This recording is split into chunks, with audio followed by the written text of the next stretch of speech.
भाडभीड न ठेवता बोलतात, बिंदास बोलतात, थेट बोलतात. तुम्हालाही माहित आहे मी थेट प्रश्न विचारतो, मला उत्तर अपेक्षित थेट आहे. खरं सांगा की या आकांक्षा तुमचं हा बोला बोला. नाही मी बोलत नाही, तुम्ही बोला ना, मी ऐकतोय तुमचं. तुमच्या भाषेत काय आकांक्षा आकांक्षा आकांनी आणि आकांक्षा आकांनी म्हणजे धनंजय मुंडे आणि वाल्मिक कराड यांनी गेल्या विधानसभा निवडणुकीमध्ये, कालच्या विधानसभा निवडणुकीमध्ये सुरेश धस यांना स्वतःच्या उमेदवाराला मदत न करता सुरेश धस यांना मदत केली अशी चर्चा आहे. हे खरं आहे का? हे खोट आहे, हे खोटे आहे. बरं, खोटे आहे. त्यांनी मला मदत करण्याचं नाटक केलं. हा, त्यांच्या लोकांना बोलवलं, सांगितलं सुरेश धसांना मतदान करा. त्यांचे लोक सगळे 100 लोक मला भेटायला आले. पहाटे मी सुद्धा उठलो, आशेवर उठलो की बहुतेक मला मदत होते काय नो, म्हणून ते सगळेजण भेटले. आम्ही सगळे कामाला लागतो. सगळ्यांबरोबर मी चहा पिलो, ते बी चहा पिले. आणि जे माझ्या घराच्या विरोधात निघाले ते शिट्टीच्या कामाला लागले, म्हणजे अपक्ष कॅन्डिडेटच्या. बर. आणि त्यांच्या 2 लोकांनी काम केलं. मी हे जाहीरपणे सांगितलं. रमेश वारे, एक पांगरीचे ग्रामपंचायत त्यांच्या ताब्यात आहे, त्यांचा एक भाऊ माझा कार्यकर्ता आहे, आणि एक हे धनंजय मुंडे साहेबाकडे गेलेला आहे. रमेश वारे आणि विठ्ठल आप्पा सानप जे वडझरीचे, हे 2 लोकांनी माझं काम केलं. बाकी त्यांच्या सर्व कार्यकर्त्यांनी मॅक्सिमम हे शिट्टीचं काम केलं आणि उरले सुरल्यांनी घड्याळाचं काम केलं. माझं काम कुठं केलं? अण्णा, त्यांनी समोरासमोर यावं. बीड जिल्ह्यातल्या लोकांना कोणत्याही याच्यावरती माझा दामन साफ आहे, मी ओपन बोलतो. त्यांनी दाखवलं एक, बर का, आणि केलं एक. राजकारणामध्ये असं करू नये. माझ्या बाबतीत दोघांनी बी तसंच केलं. सुरेश अण्णांच्या मनात हाच राग आहे. भावंडांनी, आकाच्या आका आणि त्यांच्या भगिनी.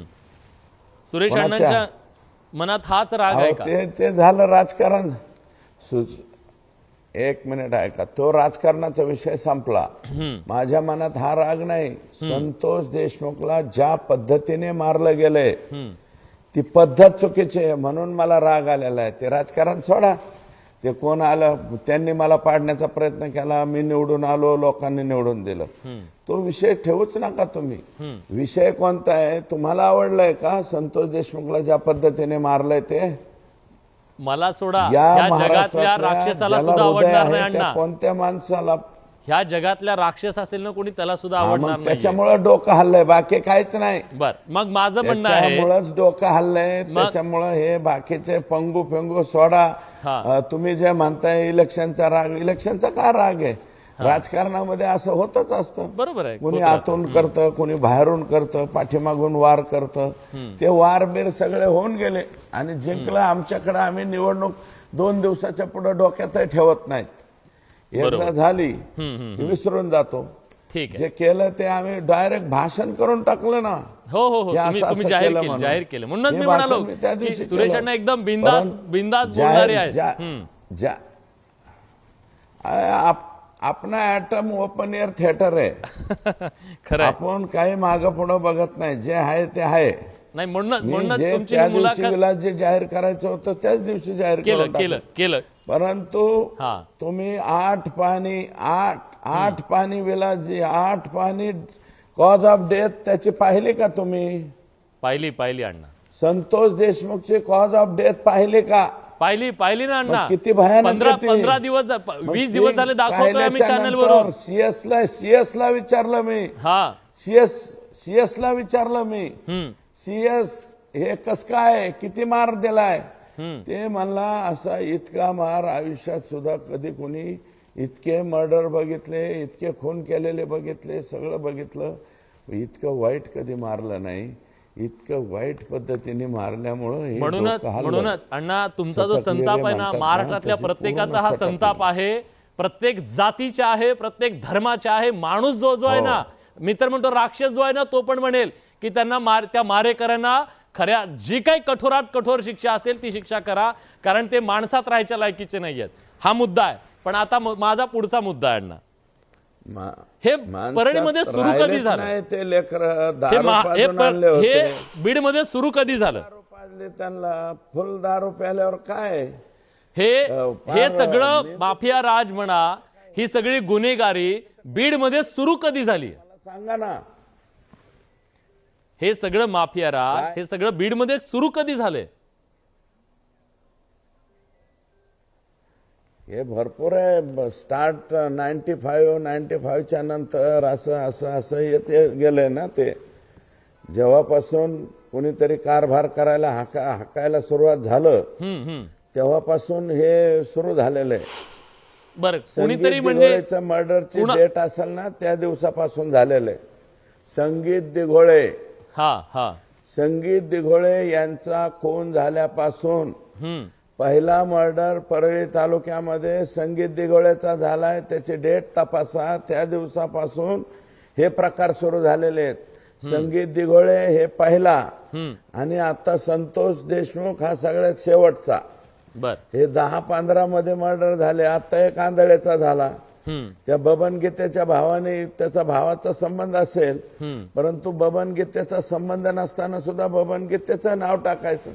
ही सगळ्या आयडिया कोणाला येतात, काय येतात? तुम्ही बी जरा शेजारचेच आहेत ना आमच्या, जाता येता माहित होत असेल ना तुम्हाला. आम्हाला माहित आहे की हे कृत्या, हे आयडिया फक्त तुमचे आम्हाला परळीपासून लढू शकतात. हे आयडिया नाही, आम्हाला सगळं माहित आहे. पण ठीक आहे, आमच्यापेक्षा जास्त तुम्हाला माहित आहे. पण ह्याच्यातली जी आकडेवारी मला माहिती आहे ना, ती सांगतो अण्णा. नाही आमच्या नाही ना, आम्ही उलटे तुमच्यापेक्षा लांब आहेत विलासजी. हॅलो. हा बरोबर. पण आम्हाला परळीला जायला तीन तास लागतात. परळीला जायला गोपीनाथ गडापर्यंत जाऊस तर 2.25 तास लागतात. तुम्ही जिथे राहतात तिथून काय अर्ध्या-पाऊण तासात परळीला जातात तुम्ही. हो खरंय. त्याच्यामुळे परळीत काय काय घडतं मी जबाबदारीनं सांगतो. संगीत दिघोळे हत्या प्रकरणापासून याची सुरुवात झाली. पहिला मर्डर झाला संगीत दिघोळेचा. सुरुवात संगीत दिघोळेपासून करावं लागेल. विश्लेषणच करायचं असेल तर संगीत दिघोळेच्या खुनापासून करावं लागेल. किशोर फडचा खून आठवावा लागेल. वसंत गीतेचा खून आठवावा लागेल. आंधळेचा खून आठवावा लागेल. किती माणसं गेलेत याचा काय बेत आहे का? बरं, मी आकडेवारी सांगतो अण्णा. आकडेवारी अशी आहे, गेल्या 10 महिन्यामध्ये बीडमध्ये 36 खून झाले. मागील 5 वर्षात 308 खून झाले. या सगळ्या काळामध्ये सुरेश अण्णा कधीच बोलले नाही. असं सर्वाधिक खून तिकडच असते. कुठे का असते ना, नाही तुमचे त्यांच्यासोबत चांगले संबंध होते आतापर्यंत, म्हणून हे सगळं अण्णांना पण ते चाललं. आता काहीतरी बिघडलं असं काय आहे का? आमचे व्यक्तिगत संबंध उद्याही चांगलेच राहतील. आमचे संबंध बिघडतील असं काही तुम्ही समजू नका. परंतु तुम्ही ज्या पद्धतीने माणूस मारला 1.5 कोटी रुपयासाठी, अरे 1.5 नाही, तुम्ही आम्हाला 3 कोटी मागायला पाहिजे होते. मस्साजोगच्या गावकऱ्यांनी नाही तर जिल्ह्याने गोळा करून तुम्हाला दिले असते. तुम्ही माणूस देता का आणून परत संतोष देशमुखला? नाही, माणूस तर येऊ शकत नाही ना आता कुठला. आमचे संबंध, पण ज्यांनी मारला ना त्यांना शिक्षा तर अशी करू शकतो की यापुढे हिंमत नाही केली पाहिजे. पण माझ्या प्रश्नाला तुम्ही उत्तर थोडस द्यावं अशी माझी अपेक्षा झाली पाहिजे. आतापर्यंत एवढे खून झाले, एवढ्या खुनांच्या वेळेस सुरेश धस का बोलले नाहीत असा सवाल विरोधक विचारतायत. हे बघा, हे जे खून झाले तुम्ही जे सांगताय हे सगळेचे सगळे काय राजकीय खून झालेले नाहीयेत विलासजी. अनेक झाले कौटुंबिक वादातून उचलला दगड डोक्यात घाल. 1 मिनिट ऐका. 36 खून ही जे ऍव्हरेज आहे बीडचं, इतरही जिल्ह्याचं काढलं तर ते तेवढं असेल. परंतु सगळेचे सगळे खून काय राजकीय होतात का बीडमध्ये?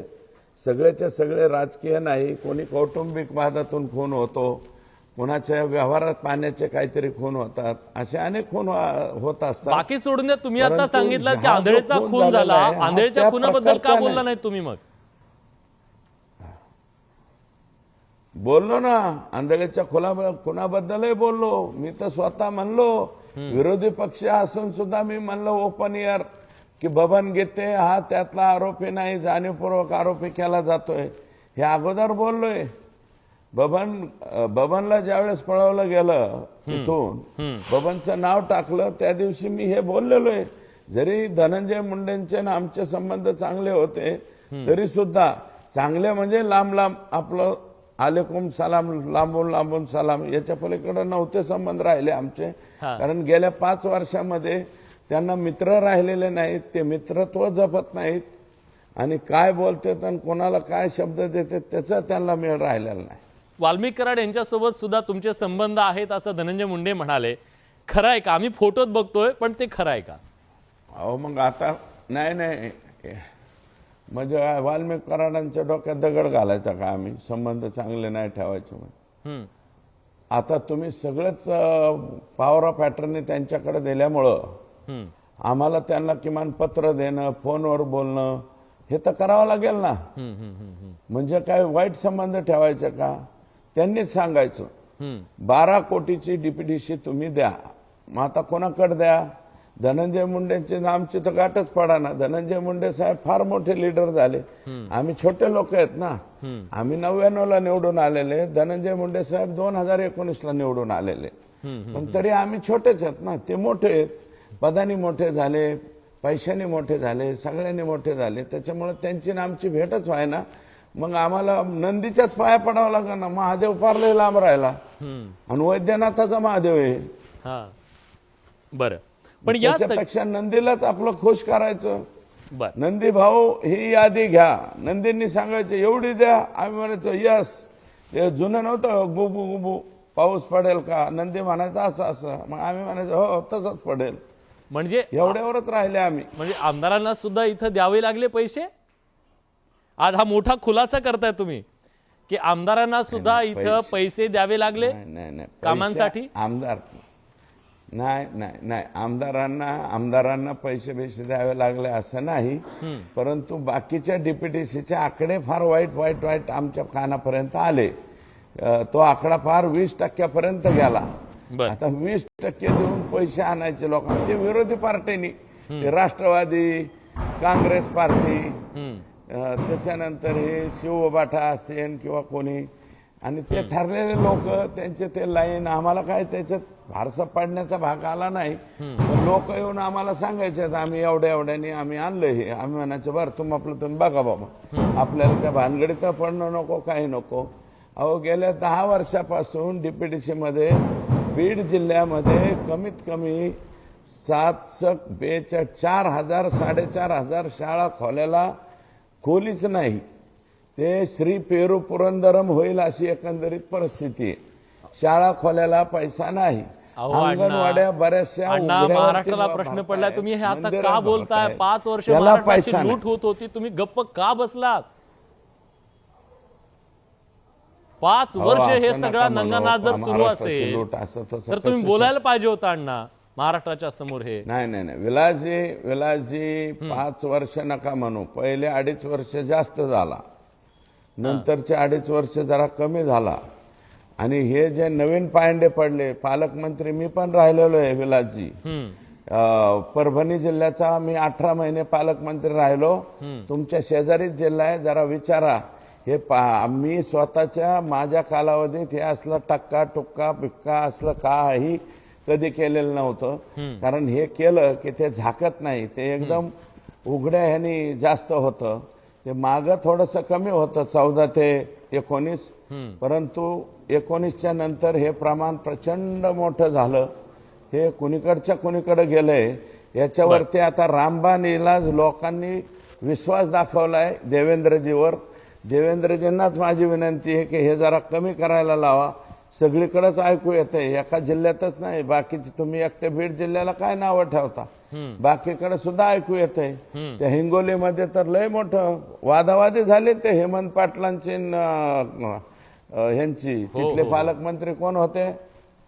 सत्तार होते. त्यांचं ओपन एअर सगळं पेपरला आलं होतं. सत्तार साहेब भांडणं झाली. हे भांडणं कशाची आहेत? ते खासदार म्हणले मी खासदार असून तुम्ही आम्हाला जर मागायला लागले, आणि नवीनच पायंडे पडायला लागले साहेब. आम्ही 97ला मी जिल्हा परिषदचा उपाध्यक्ष झालोय, 92-93ला सरपंच झालो, परंतु ही आकडेवारी जे हे मागच्या 5 वर्षातली हे आकडेवाऱ्या घातक आहेत. हे समाजासाठी आणि समाजाच्या हितासाठी बी घातक आहे. बर आणि ठीक आहे. कोणी जाते कोणी 25-15चे फक्त हा एक 25-15 हा शब्द चुकला माझा. गिरीश महाजनांच्या खात्यामध्ये मात्र 1 रुपया सुद्धा द्यावा लागला नाही. पर्यटनमध्ये नाही आणि ग्रामविकासमध्ये बी नाही.